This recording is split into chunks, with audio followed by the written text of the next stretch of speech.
Hello, ପୁଣି ଥରେ ଆପଣମାନଙ୍କୁ ମୁଁ ସ୍ୱାଗତ କରୁଛି ଆମ ଜୀବନର କାହାଣୀର। ଦୁନିଆରେ ସମସ୍ତେ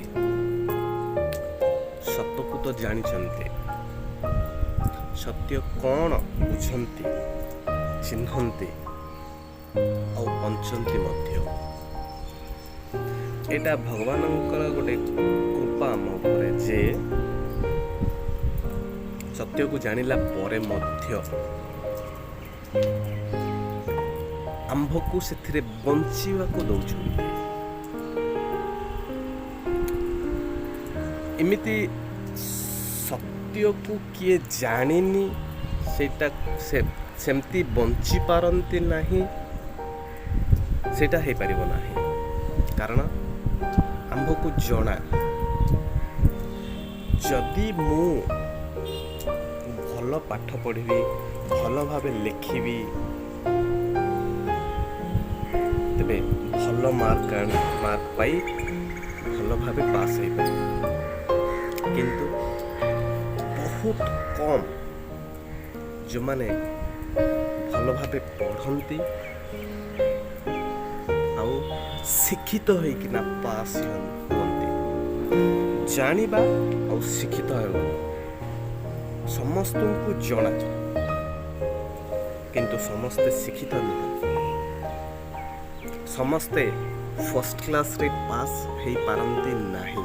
କାରଣ ଯାହା ଆମେ ଜାଣିଥାଉ ତାହା ବଞ୍ଚିବା ସମୟରେ ବା ସେଇଟାକୁ ଜୀବନରେ ଲଗେଇବା ସମୟରେ, ଜୀବନରେ ବଞ୍ଚିବା ସମୟରେ ଆମ୍ଭକୁ ହେଲ୍ପ କରେ ନାହିଁ।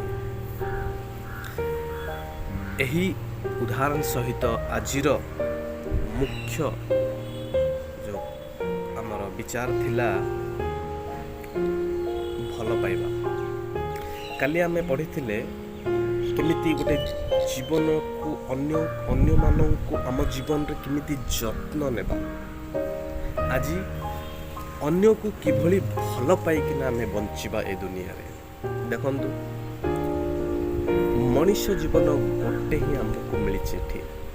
ମୁଁ ରାଜେନ୍ଦ୍ର କୁମାର, କିଏ ରାକେଶ, କିଏ ଦିଲ୍ଲୀପ, କିଏ ଦିନେଶ। ଗୋଟେ ଜୀବନ। କାରଣ ଦେଖନ୍ତୁ, ମୁଁ ଏବେ ବଞ୍ଚିଛି, ମୋ ଭଳି ଆଉ କେତେଟା ଅଛନ୍ତି? ନୁହଁ। ଗୋଟେ ଜୀବନ, ଗୋଟେ ମଣିଷ ଜୀବନ ଆମକୁ ମିଳିଛି ଏ ଦୁନିଆରେ ବଞ୍ଚିବା ପାଇଁ, ଏ ମାଟି ଉପରେ ଆମକୁ ଜୀବନ କାଟିବା ପାଇଁ। ଲୋକେ କୁହନ୍ତି ଆମେ କିଛି ବି ଆଣିନୁ, କିଛି ମଧ୍ୟ ନେଇକିନା ଯିବୁ ନାହିଁ। ଠିକ୍,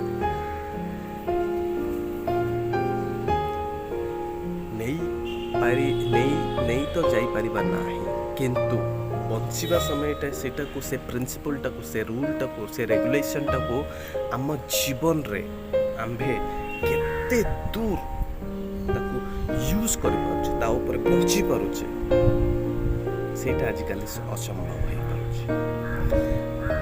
ଭଲ ପାଇକିନା କିଭଳି ବଞ୍ଚିବା?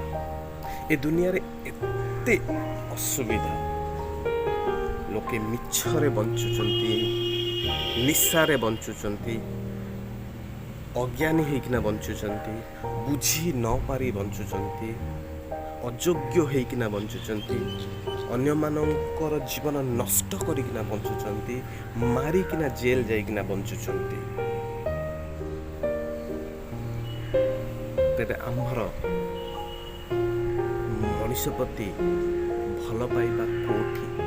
ଏତେ ଗୁଡ଼ାକ ଅସୁବିଧା ଦେଖିଲା ସମୟରେ ପରିବାରରେ ପିଲାମାନଙ୍କୁ ଭଲ ପାଆନ୍ତି ନାହିଁ ଭଲ ଭାବରେ। କାରଣ ଯଦି ପିଲାମାନଙ୍କୁ ଆମେ ଭଲ ପାଇବା, ଛୋଟ ଉଦାହରଣ, ଭଲ ଭାବେ ଦାନ୍ତ ଘଷିବା ପାଇଁ ଆମେ କହୁଛେ, ସେମାନଙ୍କୁ ଭଲ ଭାବେ ପଢ଼େଇ ପାରୁଛେ, ଲେଖେଇ ପାରୁଛେ, ସେମାନଙ୍କୁ ବୁଝେଇ ପାରୁଛେ, ଜୀବନର ଆସନ୍ତା ପାଠକୁ କେମିତି ଆମେ ବଞ୍ଚିବା ସେମାନଙ୍କୁ ଶିଖେଇ ପାରୁଛେ? ନ, ଗୋଟେ ହଜବ୍ୟାଣ୍ଡ ଆଣ୍ଡ ୱାଇଫ୍ ଭିତରେ ଥିବା ସମ୍ପର୍କଟାକୁ ଆମେ କେତେ ଦୂର ବୁଝିପାରୁଛେ ମେହେଙ୍କାଳ ଫଳ ଭଳି ବା ବାହାରୁ ସୁନ୍ଦର ଥିଲେ କିଛି ନୁହଁ, ଭିତରେ ମଧ୍ୟ ଆମର ସୁନ୍ଦରତା ରହିବାକୁ ପଡ଼ିବ ଜୀବନର। ବାପା ମାଆଙ୍କୁ ଯେତେବେଳେ ଆମେ କର୍ତ୍ତବ୍ୟରେ ଆମେ ସେମାନଙ୍କୁ କେତେ ଦୂର ବୁଝିକିନା ସେମାନଙ୍କର କେତେ ଦୂର କେୟାର ନେଇପାରୁଛେ। ଭଗବାନ ଦେଇଛନ୍ତି ଗୋଟେ ମଣିଷ ଜୀବନ ବହୁତ ମୂଲ୍ୟବାନ, ପ୍ରତିଟି ଦିନ ବହୁତ ମୂଲ୍ୟବାନ, ପ୍ରତିଟି ମିନିଟ୍ ବହୁତ ମୂଲ୍ୟବାନ, ପ୍ରତିଟି hour is very important. How we are carrying the question, how we are carrying it, how we are taking care of it. ପ୍ରକୃତରେ ଭଲ ପାଇବାର ମଣିଷତ୍ୱଟା ଆଜି ଆମ ପାଖରେ ନାହିଁ। ଜାଣିଥିଲେ ମଧ୍ୟ ଆମେ ବଞ୍ଚିପାରୁନାହିଁ, କାରଣ ଆମ ପାଖରେ ପ୍ରକୃତ ଭଲ ପାଇବାଟା କମ୍। ଯଦି ଆମେ ସବୁ କିଛିକି ଭଲ ପାଉ, ତେବେ ଆମର ଜୀବନର ଶାନ୍ତି ସୁଖଟା ଡେଫିନେଟଲି ଆମ ଜୀବନର ପାଦେ ପାଦେ ଯିବ। ଯଦି ଆମେ ପ୍ରକୃତରେ ଭଲ ନ ପାଉ, ସେମାନଙ୍କୁ କେୟାର ନ କରିପାରୁ, ଆମ ଜୀବନଟାକୁ ଆମେ କେୟାର ନ ନେଇପାରୁ,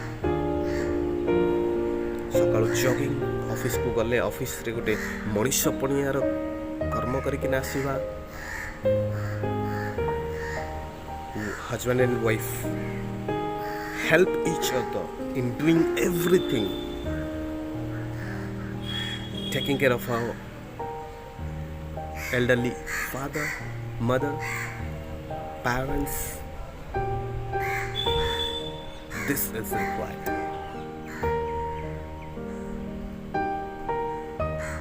Love, ଭଲ ପାଇବା।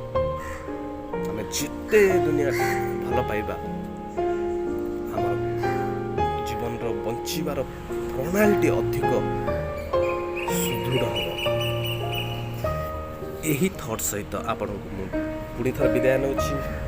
ନେକ୍ସଟ ଏପିସୋଡ଼ରେ, ନେକ୍ସଟ ସେଗମେଣ୍ଟରେ ପୁଣି ଥରେ ଅନ୍ୟ ଏକ ବିଚାରଧାରାରେ ଆସିବା। ବହୁତ ଧନ୍ୟବାଦ। ଯଦି ଭଲ ଲାଗେ ସେୟାର କରନ୍ତୁ, ଲାଇକ୍ କମେଣ୍ଟସ୍ ଦିଅନ୍ତୁ ଆପଣଙ୍କର। Thank you so much.